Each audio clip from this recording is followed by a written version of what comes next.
what is it in terms of like your social skills that has led you to this degree of success then? Not being afraid to ask and not being afraid of like, no, like I'm just not afraid to send somebody a DM. I don't care who they are. Like no one intimidates me, and no, I'm not excited. I don't have that feeling in me where like I'm intimidated to reach out to somebody because they're a celebrity.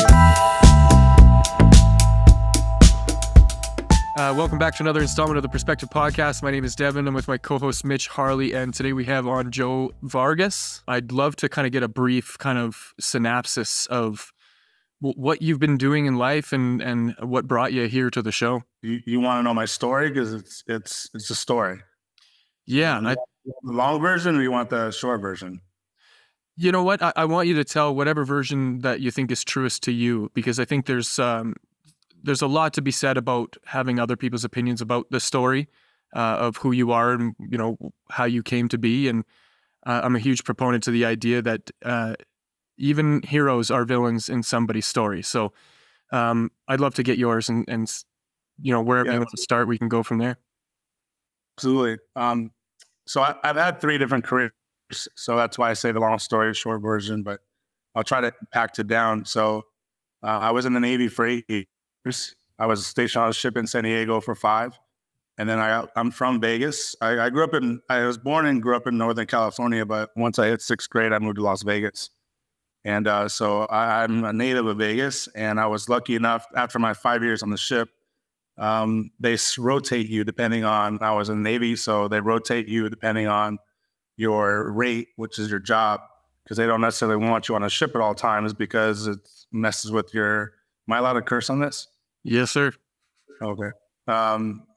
So they rotate you based upon your job because they don't want you always on the ship. And my rotation was 5 on, 2 on shore. And I did my 5 years on the ship. I re-signed a contract, did 3 years, did 2 years in Las Vegas as a training officer for all the reservists. And then the last year, they wanted to ship me to Japan. At the time, I was a single dad. I didn't want to do that. I got out on a medical discharge, but honorable. Without going into much detail, my chief on the base at the time was like, I can help you get out if that's really you really want to do. And I said, I need to stay close to my kids. So we did that. And I got out in 2006, struggled for a while. I was living in a weekly rental, Seagull Suites, if you guys are familiar. Try to do anything I can to try to figure life out. I had a podcast at the time called Backyard Boogie Show here in Vegas. And I started interviewing all the people in the entertainment industry that pretty much run the entertainment and nightlife on the Las Vegas Strip. And that's when I started hearing the stories, and I was like, oh shit, this sounds fun and interesting. And I ended up throwing the first ever in Vegas Make-A-Wish nightclub edition Make-A-Wish Foundation party. I was a nobody at the time in the industry, and I brought 3,000 people to this non-open night of a place called, at the time, Empire Ballroom, which then was Utopia. I don't know if you guys are familiar with that, but I packed the place. I raised the eyebrows and a lot of people that were in the industry, and they were wondering who the hell I was. I started my 10-year career in that industry at that time. I moved up having a marketing and promotions company to having a VIP concierge business, taking care of celebrities, bachelor parties, hedge fund groups, throwing $1 million parties for 3 days, managed promoters with nightclubs, had a party bus. Towards the end of that 10-year career, I became an independent journalist because I had my foot in the door for so long, and it's such a tight-knit group of people in the industry. I had a lot of connections, and I started a website called kingofnightclubs.com, and it became the largest entertainment nightlife website in the world. And my articles were getting read by like 15 to 20 million people, like early 2011, 2013. And I started breaking stories before. Then I also was breaking stories before the actual news in Vegas. And that's kind of where the journalist part came, because I was getting phone calls and texts and messages saying, hey, this place is shut down, but here's why. I was kind of like the TMZ of the nightlife. And so the news would tell a story. You know, the news says like, oh, this nightclub or this restaurant shut down, or this is going on, and that's all they say. Well, I would go in and say, well, it did shut down, but here's why. First, last name was stealing from these waitresses, and this is the whole thing that was happening. And I started breaking stories before the actual news. And then I caught the eye of Robin Leach, if you guys are familiar with him. At the time, Robin Leach, he was Lifestyles of Rich and Famous on TV, but then he was also, after that career, he was a part of the newspaper in Vegas. So when he passed away, he lived here. He was part of the Las Vegas newspaper. And he was the only one in the media of all the people. It's a small town, 3.5 million people. So everyone knows each other, especially in the media. And he was really the only one that gave me credit for anything, as far as like the main news would like literally run stories on me to say that my rumors, quote unquote, weren't true, or James Packer, that was dating Mariah Carey at the time, was not at Cosmopolitan shopping it to buy it, when I got a call from a suit that was walking him with one of the 5 people to say he was trying to buy it. So, that created a frenzy and all these stuff. And then Robin was really the only one that gave me the credit and say, listen, I understand your angle, and a lot of us don't have the angle that you have. We're talking about what's opening, what's closing. We don't know the dirt and this and that. I'm going to piggyback off your stories, but I'm going to give you credit for it. And honestly, that's kind of like what took me to the next level with the independent journalist stuff. And once I established my relationship with him, and then Mayweather and Pacquiao had their fight, I think it was Pacquiao's last fight. And I sold $3 million in fight tickets, predominantly because of Robin, because he deemed me as like the poster child to the person buying the tickets. Because at the time, there was no hard tickets to fight. So you'd buy tickets 3 months prior. Hopefully the person that you bought them from was telling the truth, and then you go pick them up like the day before the fight, which is super odd. And a lot of people were lying, so they had tickets, and there was a lot of scams going on. And Robin pretty much labeled me as the poster child, saying he's the one legit. And I made a lot of money with that. So I did a lot of that. I shut down nightclubs. I ruffled a lot of feathers because people were doing a lot of shady shit, and I was exposing it all. And that was, at the time in my job, I was bridging in that traffic from the website and all the stuff that I was doing into my VIP concierge business. And I ended up throwing a 3-day $1 million party for a hedge fund group, which was pretty wild. And then that was like towards the heydays of the last tail of it. And I met a guy that wanted to buy my party bus. His name was Brian, lived in Newport Beach. And so I was like, you know what, this party bus is bringing me a lot of grief. I'm going to go ahead and see what this guy's about. I ended up cutting him a deal, drove it to Newport Beach, and he introduced me to this product. It was like a little elixir, like in a 5-hour energy bottle. And he was like, this is a CBD product, and I want to get you involved. And I didn't know what CBD was at the time. It was like January 2015.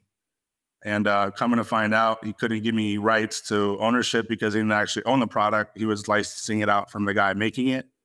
I sold him the party bus. Once I saw CBD, I was like, all right, this is interesting. So it's medicine without getting people high. And then my mind was like, you know what? Because at the time, early 2015, people were getting in the weed industry, and it was getting legalized here in Vegas. And so I saw it as an opportunity to, I was also dealing with like kind of custody stuff with my daughter at the time.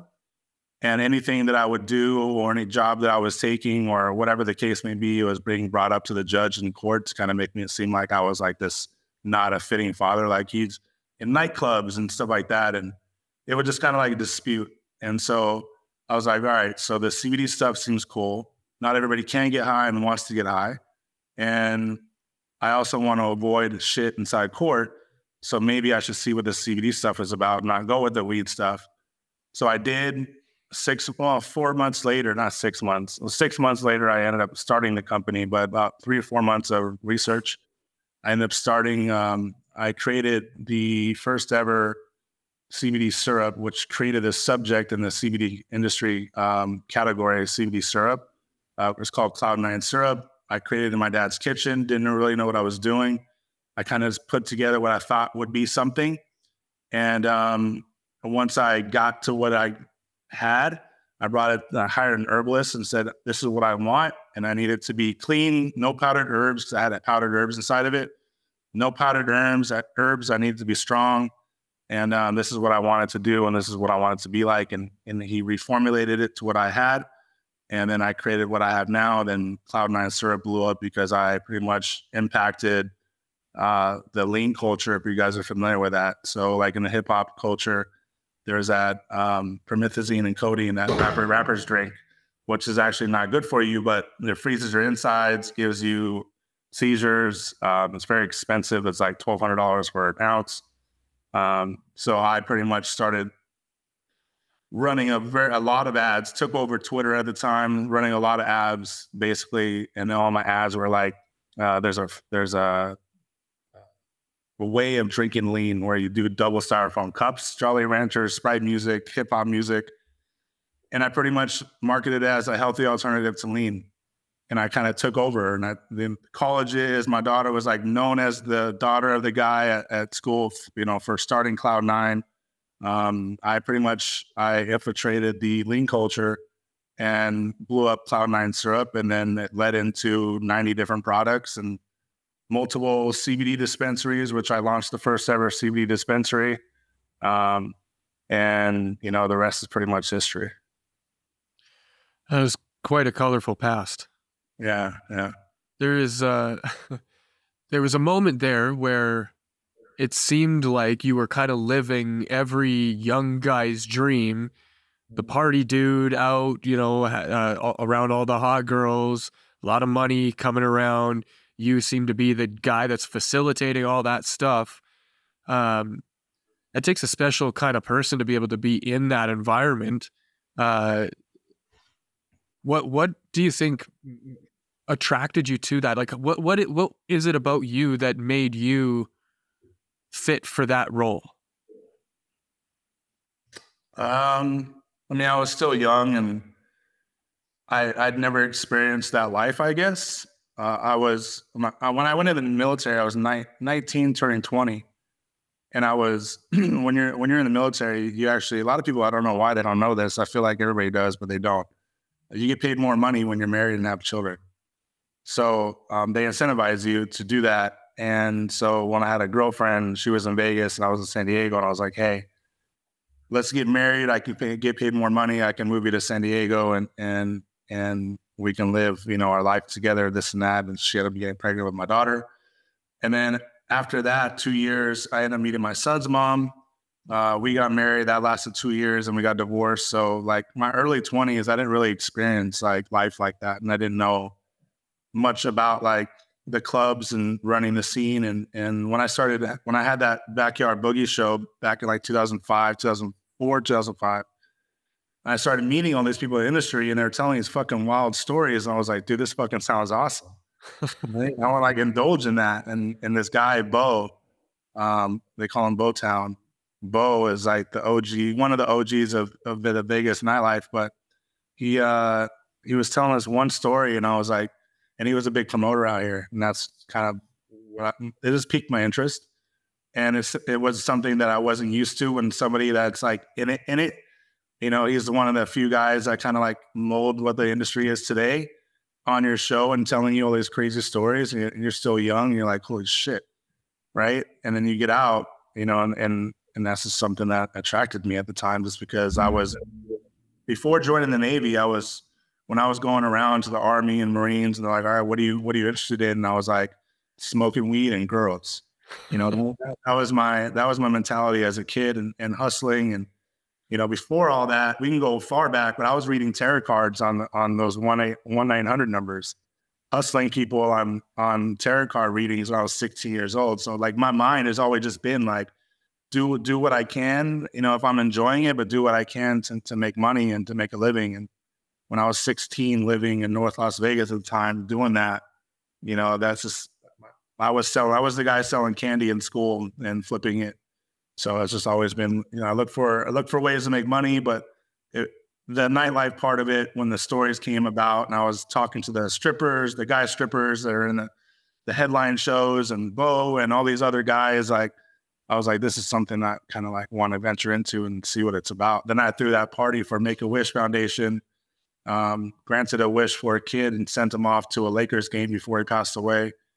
But I made a nightclub edition and then that just took off, dude. Like for whatever reason, it worked. And at the time, like there were so many sponsors. And I remember at the time people saying, how'd you get this company to work with this company? They hate each other. I'm like, well, they're not really working together with the sponsoring. They're like, all right, well, they don't normally sponsor events together. I'm like, I don't know. And maybe because I was like the guy picking up the phone, I was the guy picking up the phone just asking, which was going to lead me into like the ideology of most people just don't get what they want because they're afraid to ask. And all it took was me to pick up a phone and say, hey, this is what I want to do. I want you a part of it.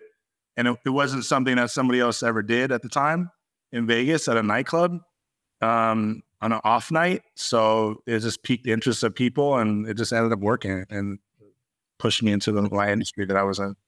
Let's kind of dig into the Vegas element, because I think, like, I have some friends that live in Vegas. They run businesses in Vegas, and Vegas has a very interesting rep throughout the country, right? And there's a lot of stigmatism to it. And I think the common belief from people outside of that element are saying, like, it's very political. There's a lot of, bureaucratic tape, whether you want to call it official or unofficial. Like, to get into the niche, you got to be in the right circles, like all of that. How much of that plays, first of all, is true, and how much of it, did you have to kind of wade your way through in order to actually accomplish something that you wanted to accomplish? That's a good question, because I just naturally was the guy that didn't care to make friends with everybody and play the politics. And it made my journey a lot more difficult. I created a lot of enemies along the way because that industry specifically, and we'll talk about the other side of Vegas, that maybe what it is that you're talking about or not talking about. The nightclub industry itself is very political, and the guys that run the doors, and they're all friends. And this guy that works for Angel Management Group, which is, I don't think, around any longer, is probably best friends with Jason Strauss over at Tao Group. And it's just, they all hang out, and that's just what it is. And then the managers are all friends, and the managers are friends with those guys that I just mentioned that were running the nightlife at the time. And so, like, it was very political in that way. So, and it bled down to the security guy. It bled down to the door guy. So, like, they were all connected on a 6 degree, very less than 6 degrees of separation. And if you weren't part of their circle and friends, or didn't care to be a part of that, then they kind of like look at you as an outsider, and they gave you more of a hard time. And I just never have always been the type of guy to play politics. And if I don't like people and I don't like what they're doing or what they're about, I just don't like them. And I think that's been probably a negative in my life as far as like business, because I'm just real and blunt, and there's no sugarcoating, and it is what it is. Where I know people that strive faster in certain circumstances is because they play the game even though they don't like someone. And in my internal feeling of body, I'm like, I don't want to pretend like I like them to get something from them if I don't like them, right? And that was the same way back then. So if you didn't play politics within those circles, it made it difficult. So I lost contracts. They made, my life hell sometimes when I bring 300 people with my crew up to the door. I had a bunch of promoters working for me. We'd walk in. Well, Privé at the time at Planet Hollywood isn't a good example for this. I'd walk in like 300 people, and they would take care of me. I ended up becoming a manager because we were the top crew there. But like other places or other things that I was trying to do at other venues, if I didn't have a tight relationship with someone, they would just make it difficult for me to do my job. And so outside of that, and if somebody really didn't like you, then, they would like really make your life difficult. And the more difficult they made it for you to get your group in, per se, or your team's groups in, then it may, then the people walk away, and then it turns bad for business, and they just ruin your business that way.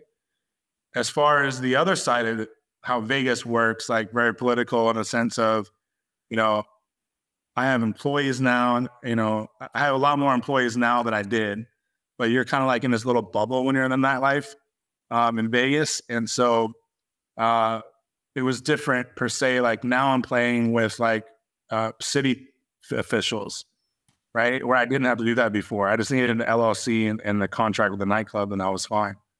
And know the door guys and the guys that run everything, then I was good. But now, like politically, on the other side of things, it is very political. If you want to get like we were deemed non-essential when the pandemic happened. The marijuana dispensaries, there's a whole mafia with that, in a sense, right? So the marijuana the association, they don't like the CBD stores because the marijuana places or dispensaries are, I guess, selling CBD, right? And if we were selling something that made people high, but it was like we had a loophole like Delta 9 or Delta 8, they don't like that because then we're taking customers away from them. And a lot of the dispensaries out here are ran by like politicians and judges, and the way that they get around that is they like have their wife or their cousin on the paperwork, but it's like this, I'm not saying their names, but like this judge that I'm thinking about is like a license holder, which he shouldn't be, or a casino owner that shouldn't be, but their brother is the holder, and they're not, the brother's not the actual holder, right? So like we were deemed as non-essential. Like I had 5 dispensaries, and then when the pandemic happened, I ended up shutting 3 down and keeping 2, which I still have 2 now. But because they deemed us as non-essential, and the politics side of it, like I went to Harry Reid or Senator Harry Reid. I forgot who it was, but my mom was helping me out with this because she was part of the company at the time.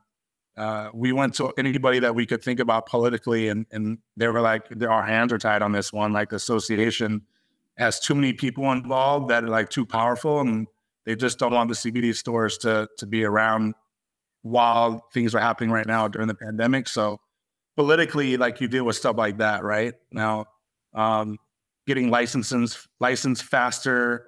I have a CBD dispenser in Willows with a 14-foot joint on the top of it. You can picture that, and you hit a button on the inside, the tip of it turns red and blows smoke. That's been a really big hassle. I don't have the right connection in that department of where I'm dealing with. So politically, like someone else that had like there's certain families and there's certain people you have to pay, and it's like you have to always be on top of it. And if you're not always on top of it, because you might not need something for a year, and like, why am I paying this guy $5,000 a month to make sure I'm okay when nothing's happened in the past year? And then you stop paying him, and then you're like, oh shit, I need a license for this truck that I have, that I customize, an ice cream truck, and turn it into a CBD dispensary. And now the city is giving me a hard time. So that there's 2 sides of that. And I just want to explain that. Like there's city politics, and then there's internal politics to the nightlife and stuff that happens here. Like look at F1. If you guys have read stuff about that, like that's very political, what's happening with that. If it wasn't for probably people being paid off or relationships being taken care of or whatever the case may be, then things probably wouldn't be going the way they wanted to for F1. Yeah, I imagine in Vegas, just given the history of it and its mob connections and all that other stuff like that, there's a seedy underbelly of it all that's happening. But it does point at a couple of things just based on your own experience and successes. And I'm sure that you faced a lot of challenges along the way too, but there's something that you have that other people don't have that's allowing you to be able to have the conversations, first of all, to just pick up the phone. I know people that are probably listening to this who that's their like mortal enemy, is picking up the phone and having a conversation with somebody. But it's a skill. There's a thing there that I think can be practiced. And with what you've accomplished, what is in that that has allowed you to be able to navigate the challenges so seemingly effortlessly? Like I get that. I'm sure the stress load's been pretty high, but you seem to keep diving headfirst into these risks. And I want to know, like, what makes that part of you tick? I mean, one, you can't be afraid of risk. The greater the risk, greater the reward, right? Like speaking of risk, going back to this CBD stuff, I had 44,000, 10 years in that industry. Like you're dealing with girls and customers every day. And like, it's like a constant, like a Saturday for you guys going out is like a Monday for us, right? 7 days a week, 365 a day, a year. And so whenever you're dealing with that, like you have influx of just constant people, and I had 44,000 phone numbers in my phone. And when I got out of that industry, I went cold turkey and changed my number and deleted all the numbers. And who knows? I didn't know what was going to happen with the CBD industry, and I just took this crazy risk. And I mean, I can go into more and more why I did that as well on top of the risk. But I don't know, man. I'm just not afraid to take the risk, because it's like one of those, like, do it and ask for forgiveness. Like, I forgot the saying. It's better to ask forgiveness than it is to ask permission. There you go. So, but at the same time too, though, like in life, what I've figured out growing up is that there's always a solution to everything. Like, there's never not a solution. Like, the only stop that feels like a non-solution is because someone's in your way. And then there's always a way to get around that person that's stopping you. Unless it's like Mayor Goodman and like, now you're really fucked, right? But so there, I guess there, to me, in my mind, there's just like, look, there's not as a high risk, because if CBD at the time shut down and I could look back and say, okay, I just sold my business, I went cold turkey, changed my number so no one can contact me about fucking nightlife anymore. And CBD just got banned and now I'm fucked. I would have probably sold weed illegally until I figured that out. Like, to be honest, like, there's always a solution. Like, there's always something.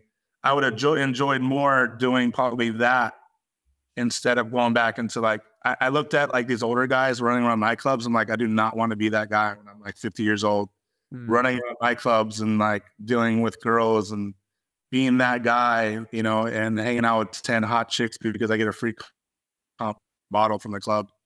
You know, I didn't want to be that guy. I had my time, and that was that. And just not being afraid to take risk, and knowing that, you know, every no that you get is just like another step to a yes. So then I think most people just don't like hearing no, and then not being able to say, not knowing how to take a risk, or realizing that there's always loopholes, dude. There's always something. There's so much money out there, and so many ways to make money. You know, if you're going to stop me from, here's an example, right? Not you, but if you're going to stop me from having a merchant account in 2015, which they did, and you don't want us to sell CBD, and Bank of America shuts us down when they find out what we did, because we had a loophole of creating another site that looked like a smoke shop, where then we took that merchant account and we plugged it into a CBD website and sold CBD until we were caught. And then we'd find someone else. And then when that stopped, we're like, all right, cool, let's go find a guy that doesn't give a shit about his social security number and give him 3% of all of our sales. Use his social, because I shouldn't say not care about his social, but like, you end up on a match list. So certain people in this life just don't give a shit about getting a merchant account, right? So if I say, hey, I'm going to give you 3% of all my business, give me your social security number. We're going to put another smoke shop, which is legal at the time, and it still is, under this merchant account with your name. So everyone, whoever's involved, will think that you're doing this as a smoke shop. We're going to run it all through your name, and then we'll give you 3% of everything. We did that until we lost that account. We go find someone else. And it's just always, to me, like, there's always a loophole, man. Like, to me, that's gray area stuff. I get someone that's like a Karen and be like, oh, it sounds like fraud and illegal. I'm like, I was just trying to survive, and that's not really fraud. That's just gray area, loophole-ish type stuff. And guess what? Like, that whole industry did that. Well, I know, like, fast forward just a few years, and now countrywide, you guys pretty much have it legal everywhere, in all formats. Same thing happened up here in Canada.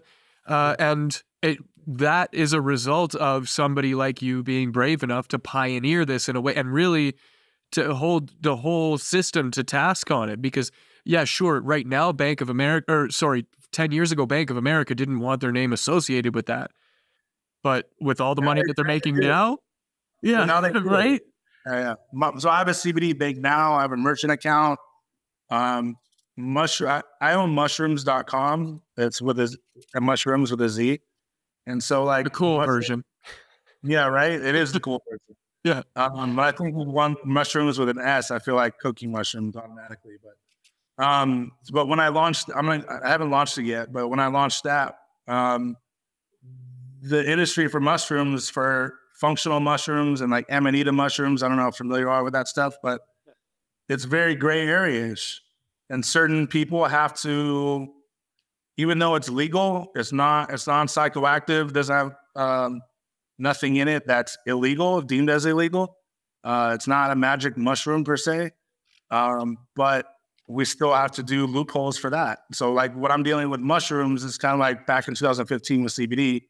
And so it's the same thing, but like, I mean, so what? I'm going to go do what I got to do to get an account for mushrooms, sell functional mushrooms and other stuff that has there's other stuff that's on there that's like non-detective psilocybin, but it still makes you feel good and gets you right. And this, unfortunately right now, banks just don't understand it, just like they did with CBD. So it's just another caveat that we have to overcome and find a loophole and do it. So you made the comment when you first got introduced to the CBD product, when you sold the Party Bus, you made the comment that you took a few months, did your research, and decided, hey, this is something I'm going to move forward with, and you progressed from there. So as much as you're an action taker, I mean, you make calculated, like I view you as a smart guy that calculates it, says, yes, this is worthwhile the risk. What was that period of research? Like, was it just product research? Was it market research? Like, what got you to the point where you're like, yep, this is worth the risk? No, there was both. At the time, there was very few things that were talked about with CBD. Like nobody in my town knew what CBD was. Dr. Gupta, he was on CNN talking about Charlotte's Web. If you guys are familiar with him. Yep. But they're not really talked about much anymore, which is kind of odd because they're kind of like, they're the OGs of everything. But Dr. Gupta used to talk about Charlotte's Web, and there wasn't a lot of other companies that were being talked about. And I just did what I could to find out whatever it is that they were doing. And then whatever else, like the CNN was talking about it with Dr. Gupta. And so there was other smaller ones that people were talking about. I just kind of like ventured into watching interviews, reading articles, understanding what CBD actually does and what it is and how it's different from CBD, from marijuana and hemp, the legalities of it. I just find whatever. I didn't have ChatGPT to ask. I just had to go down the rabbit hole and find stuff. And once I just realized like I can buy this compound without having special licenses, it really is, it sounds cliche, but the miracle drug. Because at the end of the day, like some of the stuff that I formulated, like Cloud9 syrup and other products that just don't do, like medication doesn't, there's people that are on Clonopin. I don't know how much you guys know about medication. Like Clonopin, like and other medications are fucking heavy, and people that get stuck on that, like it fucks them up really bad. And like Cloud9 syrup, someone will take it, and like the 6 medications, including Clonopin, that I was taking for sleep, I don't even take them anymore because of what you created in your dad's kitchen. And I'm like, to me, and I've been doing this for 8 years, a little over 8 years now. And to me, every time I hear a story like that, it gives me chills because it's fucking cool. And, you know, and it's mind blowing to me that, you know, where we are in the industry and how not just legal now in the sense of I'm able to ship it and have banking and do all and merchant account stuff like that. Even Square's taking CBD. But it's cool to me, like where it's at today versus what it was then and what it's doing. Like, you know, as long as people have, I hate when people say like, well, I bought this CBD over here, it's cheaper, but it didn't work. And I'm like, well, it didn't work because not all CBD is the same, right? It's like, you have the extraction. I'm a manufacturer, so I buy from the extractor. I buy the raw material of CBD from the extractor. I buy the CBD flower from a farm in Oregon. I buy the CBD extraction from a guy here that has a facility in Vegas. And then I formulate what I buy from him, which is a CBD isolate. We melt it down, and then it's like getting a tub of butter and melting it down and making products. So then we melt it down, we formulate it, we put it in a beaker, we got this thing spinning, hits a certain degrees, and we add what we add in there. We have this formulation, and then we create products, you know, and it just does shit that medical stuff doesn't do. And that's why I'm not a big component. I like, honestly, man, it's wild to me to think that. I can tell this story, I guess, but I just pretty much told my doctor yesterday that he was fat and out of shape, and I'm not taking medical advice from him about my health, and he cursed me out, and I left. Because at the end of the day, it's like, to really think about it, dude, like, why would you go because I have a thickness of blood and my veins are smaller than my thickness of blood. So the circulation isn't great. So if I run, like beats per minute get high, then I get dizzy because the circulation isn't great, right? So I have to donate blood and blood thin, whatever I can do to do that. So the circulation's better. And I'm talking to them about this stuff, but I'm thinking to myself, like, why are we going to doctors asking them about our health and our weight and whatever else to make us better? When one, all he's trying to put me on is medication. And two, he's fat and out of shape himself. So how much does he actually care about health? You know what I mean? To me, it's like they're just drug dealers themselves and have a relationship with big pharma and making money off of prescriptions. Let's talk about that for a sec, because I think there's a lot of principles that can be pulled out of this. So as an industry, not necessarily just you yourself, but as an industry, you're up against a big player, right? You're up against big pharma, and in their mind, you know, from what I've seen, you're kind of the enemy because you're borderline that herbalistic style where you're kind of taking stuff away from them and they're pill pushing, right? And I think there's a lot of different industries that have this wall that they're up against, kind of, you know, a David and Goliath scenario here. What have you experienced any of that? What do you see as an industry? Like how do you fight those guys? Because ultimately you can't fight them at the game they play.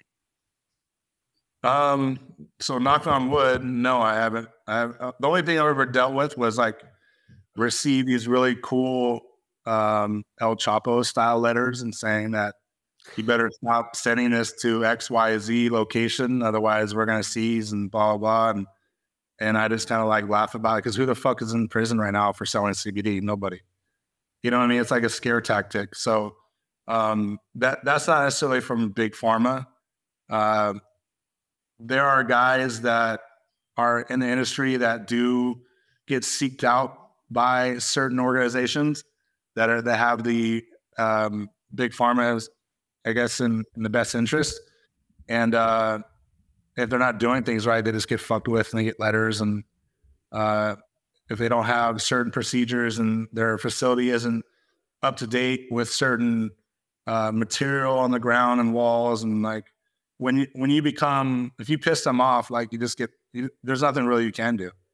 So I try to do whatever I can to avoid having to deal with that. And even locally, like I was selling Delta 8 products in my CBD dispensaries, and a guy with a badge came in and was like, "You guys got to take this stuff off your shelf because essentially you're not supposed to."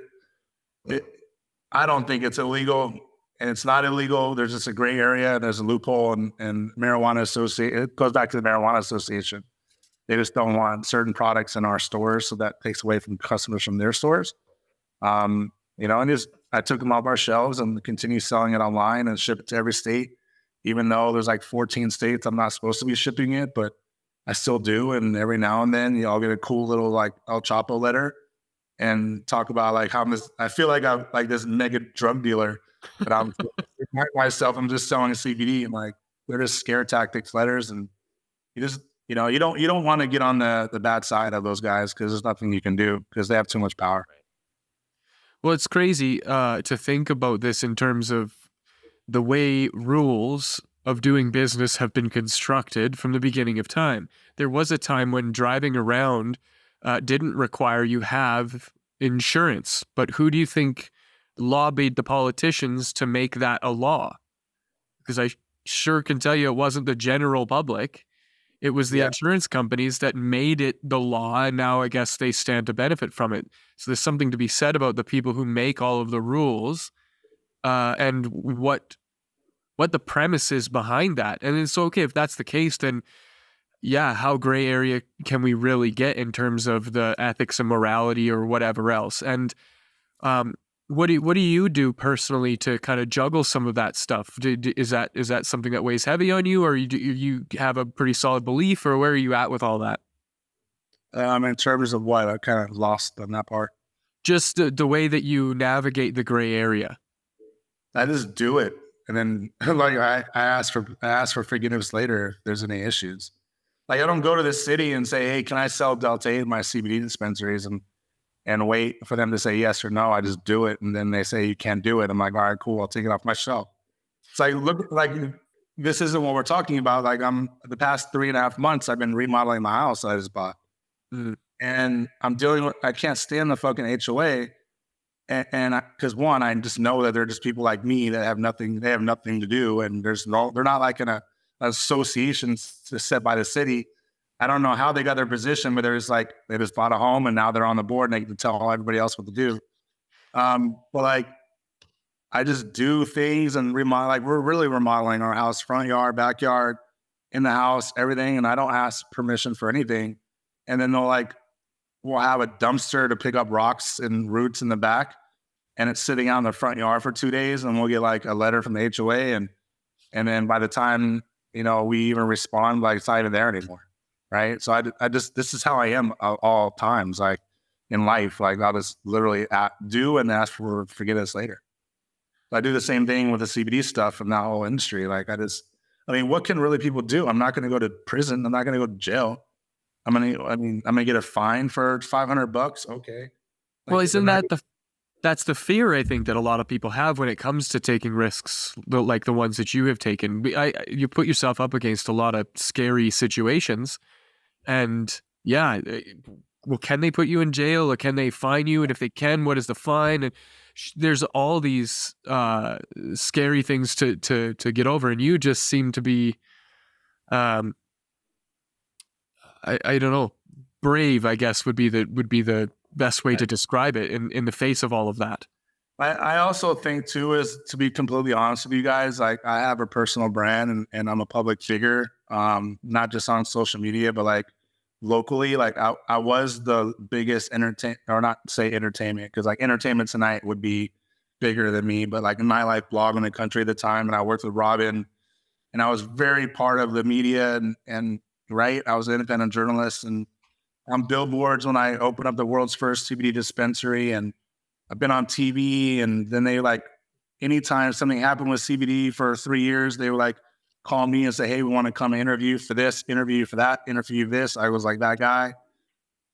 The city knows me, right? Like I've done enough out here and no, it's like, but I'm not a threat. I'm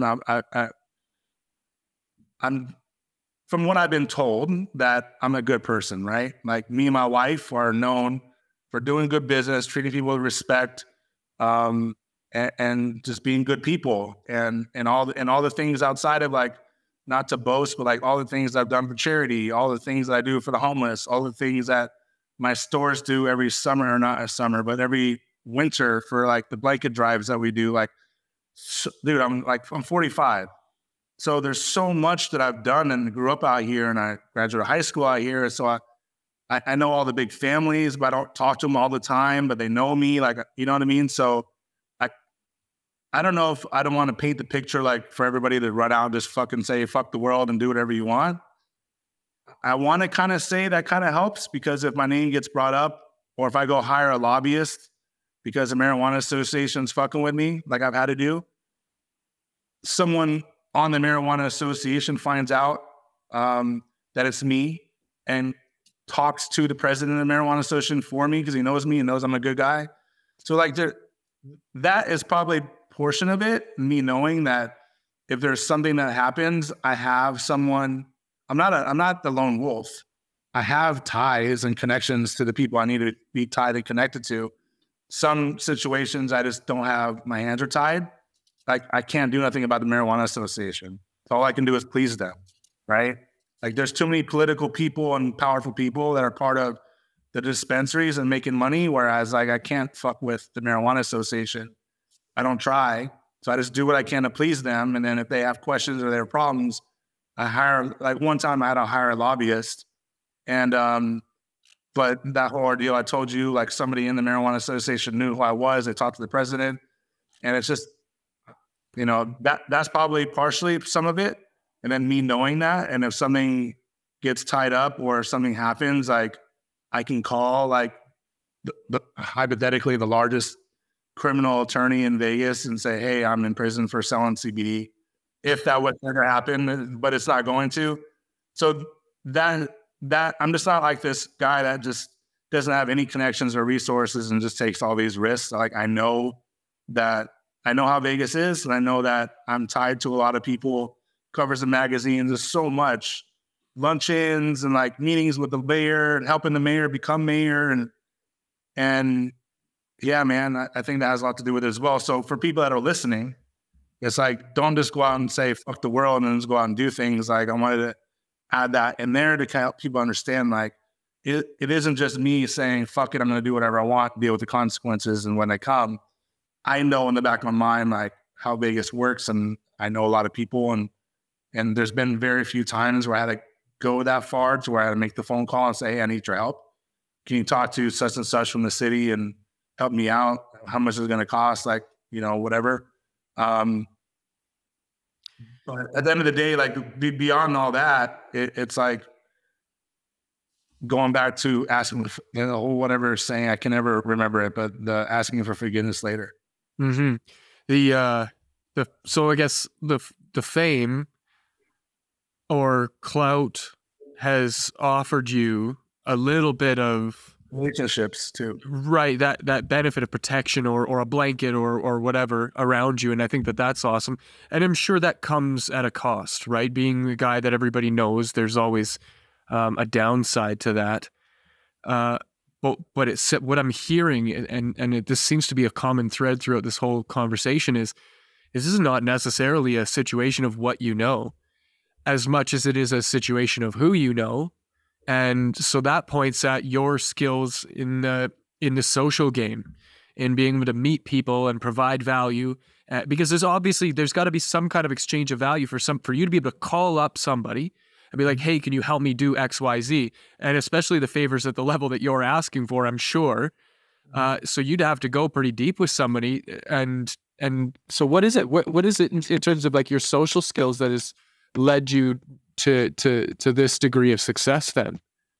Not being afraid to ask and not being afraid of like, no, like I don't want to put a ratio as to like, I was about to say half of the things in my life was just because I was afraid not to ask. And most people are afraid to ask, but I don't know what that ratio is. I'm just not afraid to send somebody a DM. I'm just not afraid I don't care who they are. Like no one intimidates me, and no, I'm not excited. I don't have that feeling in me where like I'm intimidated to reach out to somebody because they're a celebrity. Like to me, I have a level of celebrity, whatever that level is, right? Like there's people obviously that are way more celebrity, and I'm like, I don't know if I ever want to be that. Like we're talking like Brad Pitt or fucking some like mega star. The shit gets too crazy. I can't even imagine. I understand. I sometimes sympathize thinking about possibly ever being that big and why they go the route of like drinking and drugs and escaping their reality because how fucked up it is. But at the same time, it's like people are going to say no. They're going to say no. They're going to be polite about it, or they're going to not respond because a lot of people don't like to tell people no, right? They like to avoid conflict where they think like telling someone no is a conflict, so they just don't say nothing at all. How's that? That doesn't hurt my feelings. Cool. I'll just move on to the next person, or I'll just follow up with them and I'll be that. I shouldn't say asshole. I'll just be that the guy that bugs you until I realize, like, you know what, you're just really avoiding me. And there's 5 times I've followed up. Or 3 times, like whatever the number is. Because sometimes people just get busy too, right? That's another thing too, is like people will message someone. Take my son. My son's 19. He's a fashion designer. And I'm like, hey, did you talk to this guy? And he was like, oh yeah, but because this guy reached out to my son, he's pretty well known in the concert scene. And my son's dressed a couple of people in the concert scene. And so this one guy reaches out to him and he was like, dude, your stuff is so fire. I want you to hook me up with some pants, whatever. And I said, go ahead. I said, he's pretty well known. He's cool. Like he's connected to a lot of rappers. Do it. And so he's like, all right. So he followed up with a message saying, here's my number. And then the guy left it on scene. And a couple of days go by, and I go, my son, I said, whatever happened with that guy? And he goes, he left me on scene. And I said, maybe he got busy, dude. He's fucking, you know, he reached out to you, interested in your stuff. And I just use that as an example because my son thought like he just wasn't interested because he didn't respond. And at the end of the day, like when you just know, like the system of asking for things have to be like, don't be afraid to ask. 2, know what you're going to ask when you ask it, because I used to not know how, and sometimes I still don't, because I'll get lazy and just send somebody a message, and I'm like, didn't ask them the right way, and they don't know who I am. And when you open a message from someone that you don't know, and my username on Instagram is Hustler, right? So some people have this weird negative connotation towards the word hustler, which is super odd. It's just a fucking Instagram handle. But you don't know what's going on in their mind or what their experiences are in life or what they think of, right? Or when they go on my page and they see $1 million on the table and me counting it, there's like this cool video and I'm wearing a fur coat being interviewed by the news, and like, who the fuck is this guy, right? Yeah. Blowing shit up. Like, you don't know, like, the perception that you're putting out to the world, like, everyone's not viewing it the same, right? So then you have to, like, master how to articulate the message that you're sending, right? And then just doing follow-ups. And then, you know, how I met my wife and have a new son is because I cold eat. You guys know what kind of music you listen to? You guys listen to rap? Yeah. Much everything. Yeah. D, all of the above. You know T Grizzly? Yes. So I cold. Gary V liked him, actually. This whole thing. Yeah. I cold messaged T Grizzly one time, and I wanted him to do a deal with CBD. So I cold messaged him and said, I forgot what I said. But long story short, I ended up flying to LA to do dinner with him at Maestro's. And so I met with him, talked to him about CBD, doing a CBD deal. But at the time, how I met my wife, my assistant recognized my wife, Bobby, eating dinner with some girl. And he was like, oh shit, that's Bobby. My wife, before I met her, was best friends with Elena Cardone and Grant Cardone's wife. Oh shit. So she was always traveling and on YouTube videos and on Elena's content. So she was very well known because she was the best friend of Grant Cardone's wife. And so my assistant was like, he's all like a big 10X guy. And I was like, oh, she's pretty hot, right? I didn't get a chance to talk to her at the time.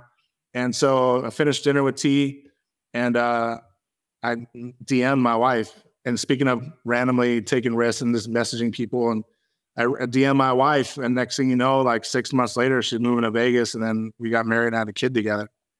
So it's just, you know, it's just like, I think a lot of people don't realize. I feel like a lot of people's failures in life are just like are being afraid to like asking questions and approaching people they don't know. And it's simple as like sending someone a DM and knowing how to do that and doing a follow-up. And, you know, unfortunately, I know that some people try to message people and then they go into the hidden messages. So you never know if the person actually saw it because it's there. And then usually when they go into hidden messages, like myself, like unless they're a referral from someone, I tend not to really talk to them depending on what it's about. But, you know, I don't know, man. I guess get in the media, do dope shit, get a check mark so you can go into the primary box of people. But I don't know, man. I've done so much. You guys live in Canada, right? Yeah. You guys ever hear when Donald Trump was president, his wife had a body double, fake Melania? Yeah. Okay, I'm the one that started that conspiracy, which is now part of Donald Trump's Wikipedia's presidency. No kidding. Yeah. I was on Ellen DeGeneres. I was on Entertainment Tonight. I fought with the White House. The FBI came to my house. That was an interesting time in my life. That was in 2017. That part I left out. But so yeah. So like, I guess become the guy that everybody wants to know. I guess, you know, it's like when I go to a party, I don't really like going to parties where I'm not known. I like to be introduced. I like to go places where I'm invited, or like a lot of people just sporadically go to a party and not know people, or a networking event and just go out and network, and that's cool. I just don't do that. So it's all about knowing yourself and knowing about like strategies of certain things and using your strengths. And if you're an introvert and don't like being around people, or usually introverts that don't like being around people don't like being around people that they don't know. Right? Going to a setting where you just don't know anybody, it's super uncomfortable. I'm that way. I'm also high functioning autistic, which I should probably include that because I'm starting to want to help people understand autism. And I think that a lot of people don't realize, like, 1 out of 36 people born right now have autism. So it's that prevalent in the world. And like people that I talk to that like, oh, I've always been awkward and my parents used to think something was wrong with me, and coming to find out they're just autistic, and their parents and family didn't understand it. So if anybody's listening to this and want to know like what to do and where to go and how to go find out, or I don't want to turn this into that, but I just want to show that out there because I want to help people find out, because once I found out, like so many things in my life, social situations, how I handle things, my thought process, how I deal with things, how I react to things. Sometimes how I react to things is how I was brought up. But it all just fucking like this one day, just like, I think I cried because my life just made sense. And then when I went down the rabbit hole about autism, once I found this out, everything like social, like, because I've always been like, why don't I like going into a social atmosphere where like I'm not known and where these people are like just going, and I don't know.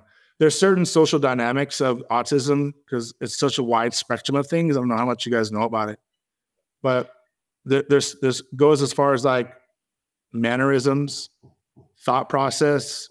Normally, not to say that I'm smarter than the average person, but science says people that are high functioning autistic or autism, they use 40% more of their brain than an average person. So just everything started fucking clicking and helping me understand like who I was as a person, and it changed my life, to be honest with you. And I want to be able to do that for people because I don't feel like there's enough entrepreneurs and people that are in the spotlight that talk about it. Because one, I know for a fact because of statistics that many of them have children with autism. They don't talk about it because nobody wants to put their kids out there like that because fucking the world is fucked up. People are fucked up. And two, dude, it takes a certain mind to be an entrepreneur. I can't imagine how many people that are entrepreneurs that are autistic. Either they don't know or they're just not telling people because they're afraid to fucking say it because, again, people are fucked up individuals and they're just afraid of the stigma that comes with, I guess, in their mind. Because I tell people all the time and people are like, okay, they're like, it actually helps people understand me. So in my quirkinesses and things that maybe mannerisms, like my close friends, like when I told them, their demeanor and their reactions to certain things like changed because they understood. Like when people understand you, they treat you differently, right? It's like when I go into a situation and my intention is one thing, but it comes across as another thing, which happens a lot, right? Like my intention wasn't to be negative, but it came off that way. But if people just know, and not to use that as an excuse all the time, because sometimes it was not great at communication sometimes. I get lazy and I don't think about the process of what I'm going to say, and I just say it, and I'm not filtered. But it also, once you find out, if anybody's listening, once you find out too, it helps people around you understand you. And it makes life fucking easier. It's so interesting that you bring all this up because, I don't know, like a few weeks ago, maybe a month ago, we actually interviewed somebody that has quite severe autism. And he started a podcast because he was so determined that there was no podcast that he connected with about autism. He's like, I'm going to start my own. Right. And he just went and did it. And he got sponsors. He just went out and knocked on doors until people said yes. I asked him, like, how'd you get all these sponsors? He's like, I just knocked until I got enough yeses. Like, and I'm like, that's so out of everyone else's comfort zone. But because he deals with that high spectrum autism, to him, it was just a no-brainer. And he just did it what the average person would want to do, but he just did it. And it launched him into success. So I very resonate with what you're saying, whereas sometimes, yes, it comes with challenges, obviously, but there's a lot of things that if you harness it can actually launch you to reach goals that the average person maybe would be too scared to go to. Yeah, think about all the people you guys know, right? And think about like, there's people in everyone's life. If you don't know now, you'd have to really think about it, but there's always that somebody that people always misunderstand someone, whether it be, maybe it's you, maybe it's someone always people, I don't know you guys personally, but I misunderstood a lot. My intention at times is one thing, And even with my wife, like, I'm not perfect. No one's perfect, right? I'll say and do things that are like my mind, fine. But because she knows I'm high functioning autistic, she used to not understand. And I would have to go to her like, my intention wasn't that. I apologize, right?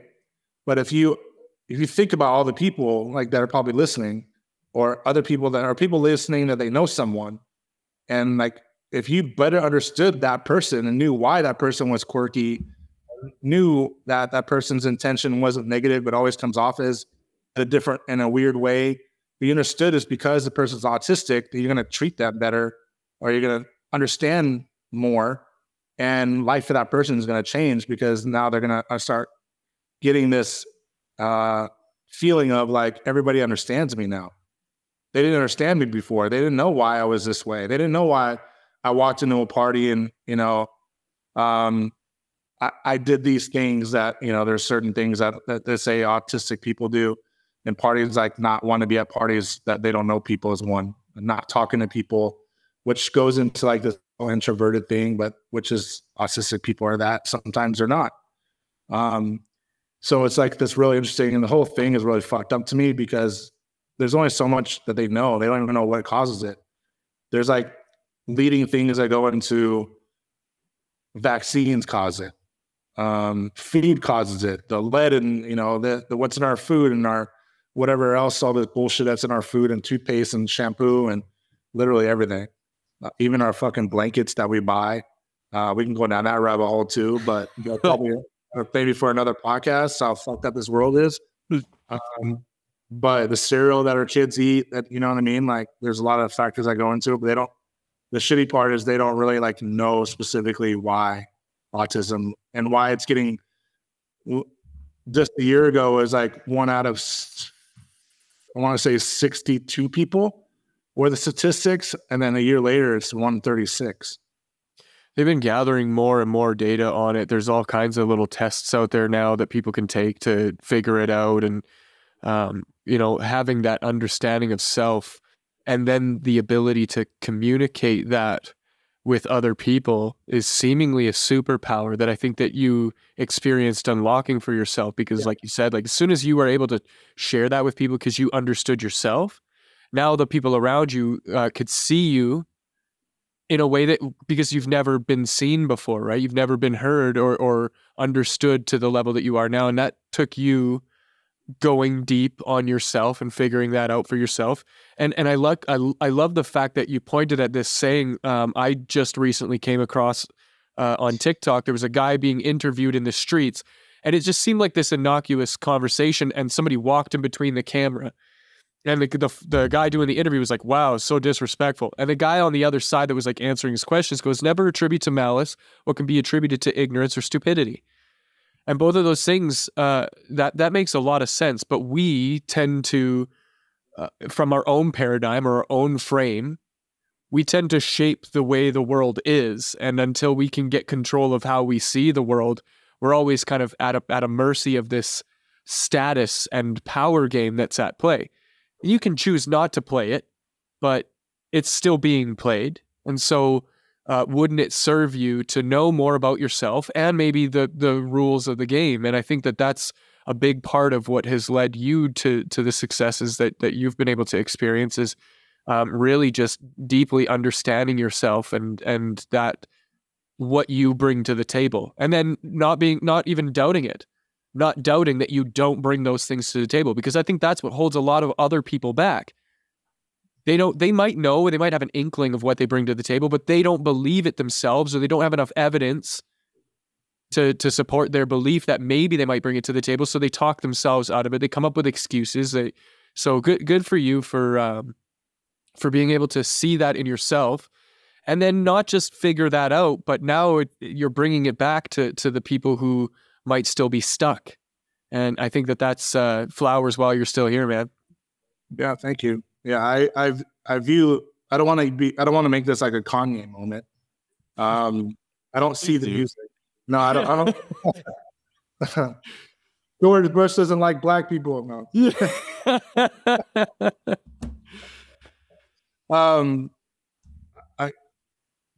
I kind of understand when he says he sees music, right? I would maybe say that I'm not a doctor and diagnosing him, but his mannerisms and how he is outside of maybe being bipolar, off of his medication, that maybe he's autistic too, on the spectrum. I mean, I think that people like myself, nowhere near Elon Musk's level, but him coming out and saying that he is as well makes it easier for people to like be able to talk about it and say I am too, right?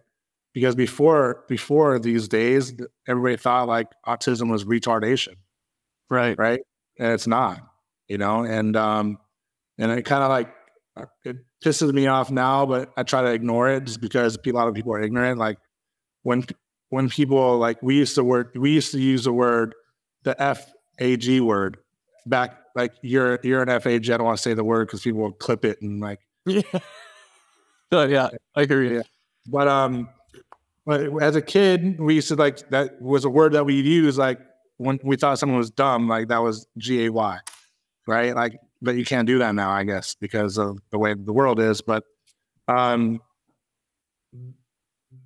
idea of like autism was different back then versus what it is now. And myself and many others that openly talk about it and people relate to the normalcy of what it is that we do and how we are, like realize like, all right, they're not retarded. Like, okay, cool. Maybe it's okay that I talk about that I am, hypothetically.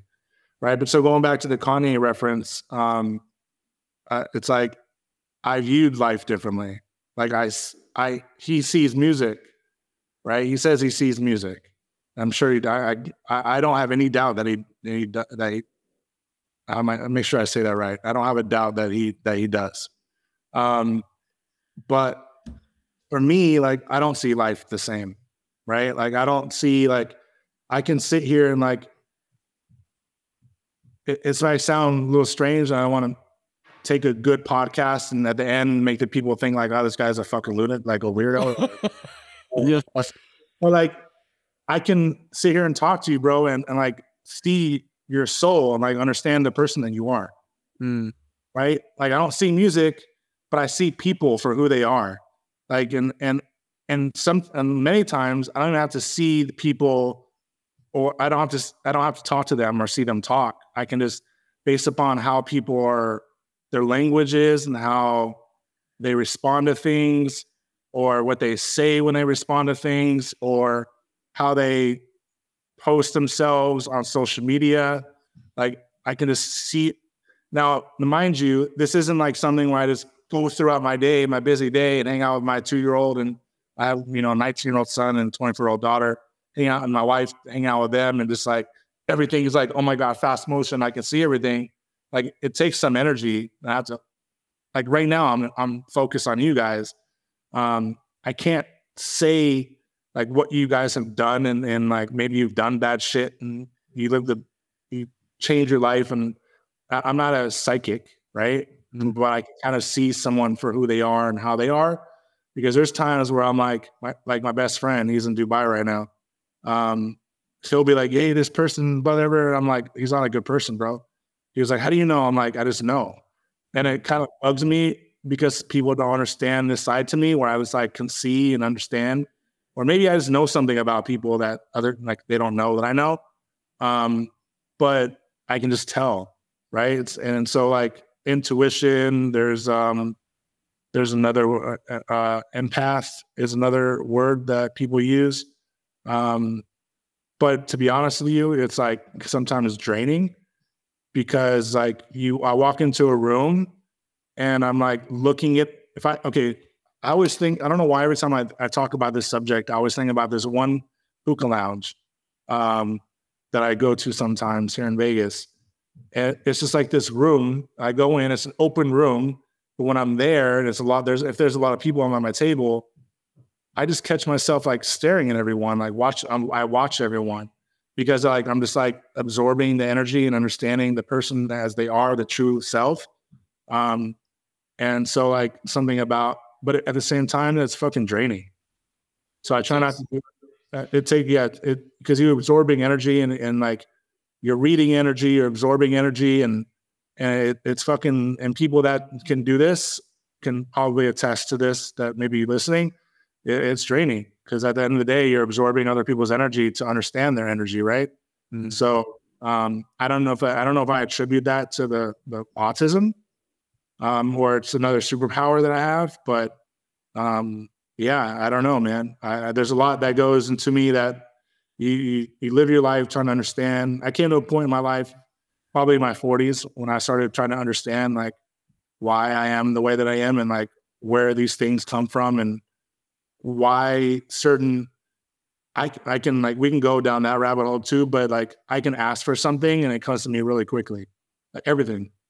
I mean, here's something that's is like, I'll give you one example. In the nightlife, I remember taking care of this one girl, and she would come with her and her girlfriend, and her boyfriend would like come bring her, drop her off. They're like Middle Eastern, so he's like super respectful. He came, brought her to the door, and said, "Have fun." Like, if you know what I mean, like that's just how he was. And one day I was like, man, I really need a fucking laptop. And just thinking to myself one day that I need a laptop. And 2 weeks later, I'll never forget this. 2 weeks later, he hits me up and he goes, "Hey, dude, I just want to say thank you for all the things that you do for my girl when she goes there and making sure she's okay." And I had a table there, and like all my special guests, I put them on my table, make sure they had a good time and partied with me, whatever. And he goes, "Did she ever tell you what I did for a living?" I said, "No, what?" He goes, "I refurbish fucking computers and laptops." He was like, "I have a laptop that I want to give you, and if you need one." I said, "Actually, I do. I was thinking about that not long ago, and I got a laptop." Like, such stuff like that, dude. Like, it's not one of those like, I asked for money, but the money doesn't show up at my doorstep. But then something about this energy, because power of thought, right? The whole like, God is the universe, God is energy, the universe is God. And we're all like guided by energy. And so some people are in tune with that and other people are not, right? And so I am. Things just don't happen to drop, like $1 million doesn't land on my doorstep. But a month will go by, or maybe sooner, and like, I don't know how I got this deal, or this happened, and this accumulative of $1 million then came into my life because of certain deals, or a CBD deal, or this happened. And so like everything that I asked for, everything, I asked for, like, I remember being in the shower one time in my last home before I met my wife. And I have stories like this for days that I'll spare you. This will be my last story about this, but I remember telling myself in my shower, that's kind of like, I feel like there's more energy that's being released within myself and my thought. So like, I'll close my eyes and I'll think about the things that I want. And then I think about the things that are going on in my life that I don't want. And I'll like release air out of my body to, like, I guess, hypothetically release the bad energy that's around me. And then I remember writing a heart, the shower, the mirror fogs up. I remember writing in a heart on my shower wall, because it was all four sides. There was a window or a glass. And I wrote a heart, and I thought to myself, like, I just want to find true love. Like, I want to find real love. I'm tired of fucking chicks and partying and getting fucked over by girls that only want money. And I remember doing that. And like, probably within 6 months was when I met my wife. So like, certain things happen fast, certain things happen later, but I've spent most of my life, to be honest with you, I feel like two marriages. I got married and being in the Navy, and that's just kind of what you do. And whether you're really in love and like you just get married because it's extra money and you want to be with them, but you can't because you can't afford it. So let's get married. It's a stupid fucking thing that they just make you think and do. And then I didn't have love all my life, and I wanted that. And then I found it. I feel like that moment led to that. And then I randomly messaged T Grizzly, and I met fucking Maestros in LA with him. He didn't know who I was the day before. And I had the message on Instagram last year. I've been with my wife for 3 years now, and I messaged him. I'm like, dude, I want to let him know why he was here. That him taking that meeting with me that he didn't have to do is what led to like my life changing. And like, he thought he's super fucking chill and down to earth. And he was like, bro, thank you so much for telling me that. That makes me feel good. God bless, I'll hope you guys live a fruitful life, whatever he said, something like that. But if it wasn't for him, and it wasn't for my risk taking, I guess, and not being afraid to say people saying no, or majority of people don't say no, they just ignore you. So what the fuck does that matter? They just move on to the next person. So. You have so much power in that. Holy cow. Yeah, you have a remarkable story and many side quests along the way here that have shaped who you are. I think we got to have you on for another time because there's just so much more to unpack, and I don't think that we had enough time to cover all of the things. And that's okay. With what we have, you've been very generous with your time, and I can't tell you how grateful we both are. I think in terms of just the value that's underneath the stories that you're telling, and there's a lot. There's great stories. I tell Ulysses because he's my podcast manager. I'm like, bro, I was like, no disrespect to everyone that's out there, but no one has a story like mine. And this is like, I don't even know if it's half. There's a lot more, but I not to say that my story's better because it's not a competition, but the uniqueness of my story and my life and things that I come from and how I think, and including the autism and everything else. I see a lot of podcasts, and it's usually like business and tips and relationships and tips, and the people's background is like, very just like whatever. And I brought that up to Ulysses, and he was like, honestly, bro, like I've been following you for a very long time and been friends for quite some time. And he was like, you have probably one, if not the most unique story of all the people that I work with, because most people are just like business people and have like these cool stories, but I don't know. I just know I have a very unique story. But next time we can talk about how I do help people make money, and talk about Hustler Academy and email deliverability and building a social or personal brand, and all the stuff that I do to help people and help people make money. And outside of just CBD, and I know we're wrapping this up, and if you guys don't mind, my CBD company is bilegalmeds.com. I own hustleracademy.com, which is where I do like the education stuff,